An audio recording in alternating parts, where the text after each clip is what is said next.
வாழ்வில் அற்புதம் நிகழ்த்தும் பள்ளியறை பூஜை. சிவாலயங்களில் இரவு நடை சாத்தும் முன்பாக சுவாமி மற்றும் அம்பாளை பள்ளியறை ஊஞ்சலில் அமர வைத்து தாலாட்டு பாடி பூஜிப்பார்கள். இதனை பள்ளியறை பூஜை என்பார்கள். தமிழ்நாட்டின் 44,000 பழமையான சிவாலயங்களில் 36,000த்திற்கும் அதிகமான ஆலயங்களில் சுமார் 200 ஆண்டுகளுக்கு முன்பு வரை இந்த பள்ளியறை பூஜை நடைபெற்று வந்துள்ளது. இப்போது மிக குறைவான சிவன் கோவில்களில் தான் இந்த பள்ளியறை பூஜை நடத்தப்பட்டு வருகிறது.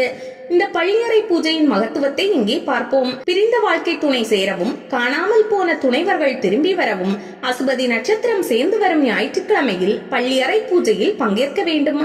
திங்கட்கிழமை பள்ளியறை பூஜையில் பங்கேற்போர் மகத்தான திட்டங்களை செயல்படுத்துவர். ஆயில்யம், கேட்டை, மூலம், பூராடம் ஆகிய நட்சத்திரங்களில் பிறந்த பெண்கள் ஒரு வருட காலம் செவ்வாய்தோறும் இந்த பூஜையில் பங்கேற்றால் விரைவில் திருமணம் கைகூடி வரும். புதன்கிழமை பள்ளியறை பூஜையில் கலந்து கொள்ள பதவி உயர்வு கிடைக்கும். அனைத்து விதமான சித்திகளும் கிடைக்க அனுஷம் நட்சத்திரமும் வியாழக்கிழமையும் சேர்ந்து வரும் நாளில் பள்ளியறை பூஜையில் பங்கேற்க வேண்டும்.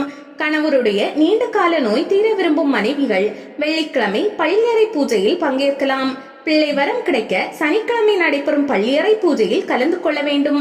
பள்ளியறை பூஜைக்கு பால் நைவேத்தியங்கள் கொடுப்பவர்களுக்கு ஒழுக்கமும் பக்தியும் நிறைந்த குழந்தை பிறக்கும். பள்ளியறை பூஜையில் கர்ப்பிணி பெண்கள் பங்கேற்று முடிவில் பசுவுக்கு பழங்கள் கொடுத்து வந்தால் அவர்களுக்கு சுகப்பிரசவம் நிகழும். குழந்தையும் இறை சிந்தனையுடன் பிறக்கும்.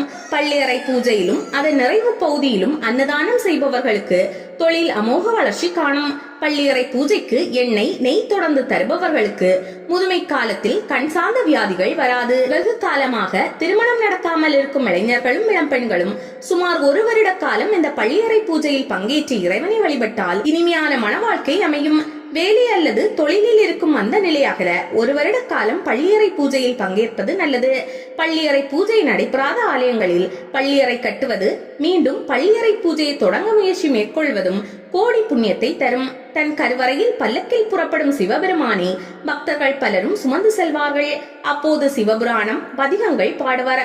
பள்ளியறை முன்பாக வரும் சிவனை அம்பாள் திருப்பாதங்களுக்கு பூஜை செய்து அழைத்து செல்வார். பின்னர் சுவாமி அம்பாளுக்கு பால் பழங்கள் நைவேத்தியமாக வைத்து ஊஞ்சல் சேவை நடத்தி பாசுரங்கள் பாடி திருக்கதவுகள் மூடப்படும். இந்த பள்ளியறை பூஜையானது சுமார் அரை மணி நேரம் வரை நடைபெறும்.